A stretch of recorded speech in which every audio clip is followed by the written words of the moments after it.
G'day one, how are you doing? Hopefully doing very well. Now, I just want to do an interesting video of comparing the Acer Swift 5. Now, this is the 11th gen. Now, I have reviewed the 12th gen, which is the newer version of this. And if you haven't checked that review, I'll put a link in the description below. Now, the 11th gen is currently still being sold very well on the market today.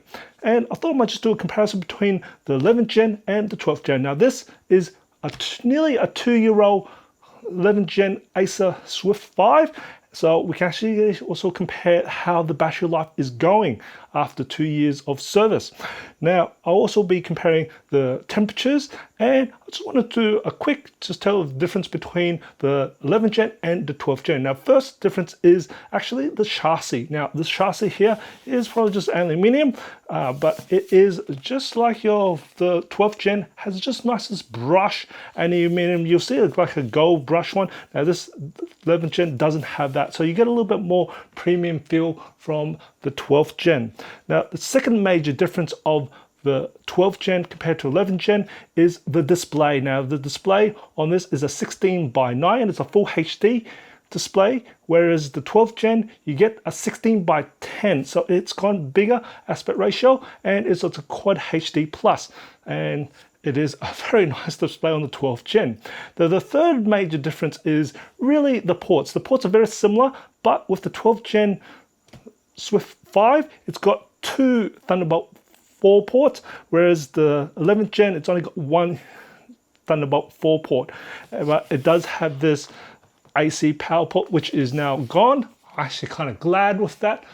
As for a new 12th gen, it's just easier just having more USB-C port as we're getting more USB-C devices. In terms of performance, I'm going to flash through the results of the benchmarks performed on both units, but you'll find that the Swift 5 with the 12th gen is anywhere between 30 to 40% quicker than the 11th gen Swift 5. Now, looking at the temperatures, I did expect that the 12th gen Swift 5 have run cooler, as I just generally know that the 12th gen Intel Core does run much cooler compared to the 11th gen Intel Core.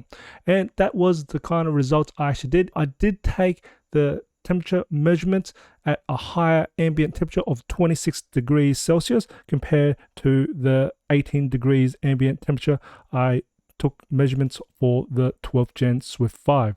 Now, even taking that consideration, still anywhere between 1 to 7 degrees in difference between the 11th gen and the 12th gen. Of course, 12th gen does run cooler. Now, looking at the battery life, now the 11th gen Swift 5 has been in service for nearly 2 years. So I was just going to take in consideration of the degradation of the battery, which I think is doing pretty well once you've seen the results. Now, I managed to get 12 hours and 31 minutes for modern office battery life test in PC Mark 10, 1 hour and 50 minutes for gaming, and 12 hours and 36 minutes for video playback in the Procon battery life test.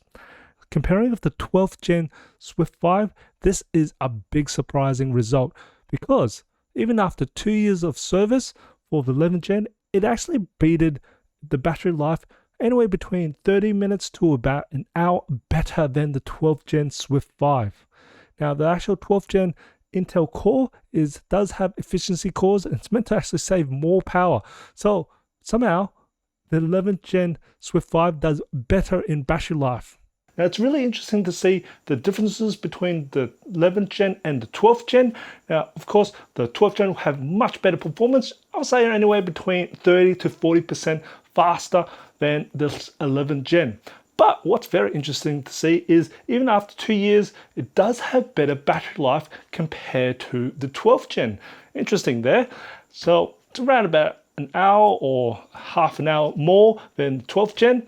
And also with the 12th gen, you do get a much cooler system. So it's a few degrees cooler compared to this 11th gen. But as a recommendation, if you're not really after the crazy speed for performance, and if you're just really using for office applications, you won't feel too much of the actual performance gain from the 12th gen. Of course, you do feel some, but not that much. So you actually can get, if you can find a good bargain for this Acer Swift 5 11th gen, definitely go for it, because it is still a great laptop. If you find this video informative or you enjoyed it, please support this channel by smashing that like button and also share this video. It does help me out. And as always, imperfections in life makes it beautiful and interesting. And I'll see you next video.